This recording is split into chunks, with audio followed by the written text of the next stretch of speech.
তুপর মুখত পরি অবশেষে আউটার স্টেডিয়ামতো মেলা সরানোর সিদ্ধান্ত লইয়ে জেলা প্রশাসন। ইয়ার আগে ডিসেম্বরের 10 তারিখ হইতে আউটার স্টেডিয়ামত বিজয় মেলা শুরু হইবার হতা আছিল। এই লইয়ে ক্রীড়া সংগঠক হইতে শুরু করি তরুণ ক্রিকেটার ব্যাকেই খুব প্রকাশ করতে দেখা যায়। অডিটোরিয়াম কিনলে সাংস্কৃতিক অনুষ্ঠান হলাই এখন অডিটোরিয়ামের মধ্যে এখন খেলাধুলা দিবেন না, আউটার স্টেডিয়ামের মধ্যে খেলাধুলা হইব। স্টেডিয়াম মানে খেলাধুলার জায়গা, উন্মুক্ত খেলাধুলার জায়গা। এখান থেকেই দেখেন তামিম বের মতন, নাফিস বের মতন, নান্নুদের মতন অনেক ইন্টারন্যাশনাল প্লেয়ার তৈরি হয়েছে।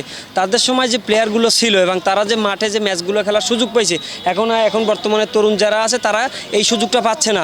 আমাদের আজকে দেখেন কোনো মাঠ নাই খেলার, এখানে একটা নেটে এই মাত্র 3টা নেটের ভিতরে প্রায় 4টা 5টা 6-7টা একাডেমির প্লেয়ার প্র্যাকটিস করে। 52 ভাষা আন্দোলন, 69 গণ অভ্যুত্থান, 71 মুক্তিযুদ্ধ, 90 গণ অভ্যুত্থান এবং 24 গণ অভ্যুত্থানের মূল্যবোধের সামনে রাখি চট্টগ্রামের আউটার স্টেডিয়ামত বিজয় মেলা হইবার হতা আছিল। এতাল্লাই তুরজুর করি মেলার প্রস্তুতিও শুরু হয়ে গেল। চট্টগ্রামের আউটার স্টেডিয়ামত বিজয় মেলা নইবার বিষয়গ নিশ্চিত গজ্জে বিজয় মেলা উদযাপন পরিষদের সচিব আহমেদ নওয়াজ। আউটার স্টেডিয়ামে মেলা হওয়ার কথা ছিল, ওনারা নিজেরাই পারমিশন দিচ্ছিলেন, সরকারি দিচ্ছিল, পারমিশন করার কথা ছিল। খেলাধুলার বিষয়ে যখন সবাই আপত্তি জানিয়েছে, সরকার বলেছে তারা আপত্তিতে আমরা রাজি হই এবং সেই রাজিতে মেলা আপাতত বন্ধ স্থগিত ঘোষণা করা হলো। তবে মেলা হওয়া পরবর্তী হন্ডব ইয়ান ধোয়াশা তাহিলেও বিভিন্ন গণমাধ্যম সূত্রে জানা গিয়ে নগরীর সিআরবির শীর্ষস্থলের মধ্যে এবারের বিজয় মেলা অনুষ্ঠিত হইতে পারে এবং ইবা আগর সেই ধার্যকৃত ডিসেম্বরের 10 তারিখ হইতেই শুরু হইব।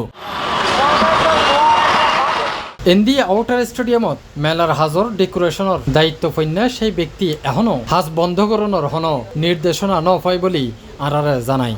এখনো দোয়াশা, হবে না হবে মানে ফাইনাল না, মোটামুটি হবেও শুনতেছি আবার হবে না এরকমও শুনতেছি।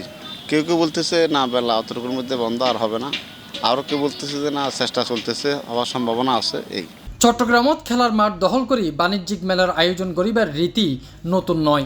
তবে খেলার মাঠত কেবল খেলাই হইব এন হতা একাধিকবার শোনা গেল। সবশেষ 2023 সালের 29 সেপ্টেম্বর আউটার স্টেডিয়াম উন্নয়ন হাজর ভিত্তিপ্রস্তর স্থাপন করে তৎকালীন জেলা প্রশাসক ও জেলা ক্রীড়া সংস্থার সভাপতি আবুল বাশার মোহাম্মদ ফখরুজ্জামান।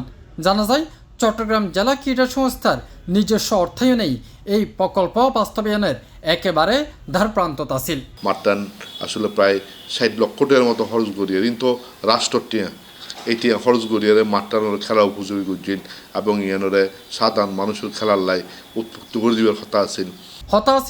11,000 বর্গফুট আয়তনের মাঠের মধ্যে 8,000 বর্গফুটতেই ওইব ফুটবল খেলার মাঠ।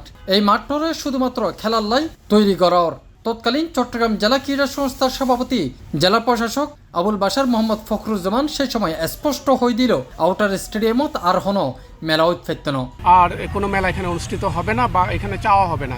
এর আগে বিভিন্ন রাজনৈতিক দল সহ সর্বস্তরের মানুষ এই মাঠরে খেলার উপযুক্ত করত আন্দোলন করে, যার ফলশ্রুতিতে সংস্কার হইল মাঠর সেই সংস্কার কার্যক্রমত খুশি হইল ক্রীড়াপ্রেমীয়ক। কিন্তু আবারও সেই খেলার জায়গাত মেলা হইব শুনি যেন মানি লইতেই হষ্ট হয়ে যার উদীয়মান ক্রিকেটার অলর। আমরা খেলোয়াড়রা খুবই মর্মাহত হই, শুধু খেলোয়াড় না, কোচ হইতে যারা ক্রীড়াঙ্গনে আছে সবাই খুবই মর্মাহত।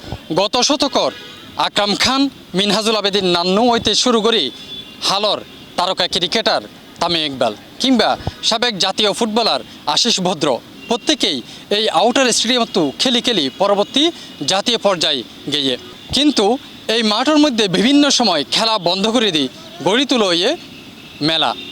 অথচ প্রায় প্রশ্ন ইয়ে কিল্লাই চট্টগ্রামতো বড় ধরনের প্লেয়ার এই মুহূর্তে আর উঠিনো আইয়ের, কিন্তু হনিকাই এই প্রশ্ন কেন করে কিল্লাই চট্টগ্রামের মাঠটিনের মধ্যে কিংবা চট্টগ্রামের মাঠটিন ধ্বংস করিয়ে মেলার আয়োজন করার।